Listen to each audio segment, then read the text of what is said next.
Moore, maybe you could comment, but do you think that a nation that decides that they can admit an individual is somehow somehow has no right to say that that person's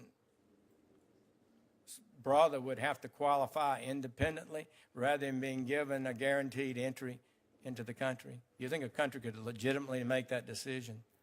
Senator Sessions, coming from the Asian American community, where in the 1880s we were the first people to be excluded explicitly by the United States immigration policy, I'm well aware that this country has never hesitated in terms of the way that it chooses to exercise its authority to permit people to either enter or depart its borders.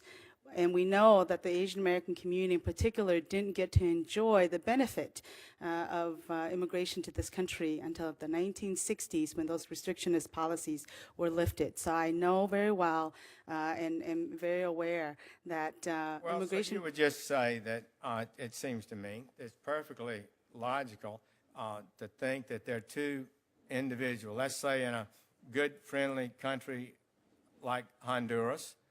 One is a valedictorian of his class, has 2 years of college, learned English, and very much has a vision to come to the United States.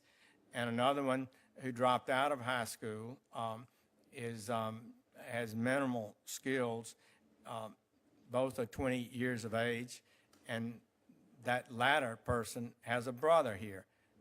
What would be in the interest of the United States? Which one of those would be in the best interest of the United States to be allowed to have preference to enter the United States?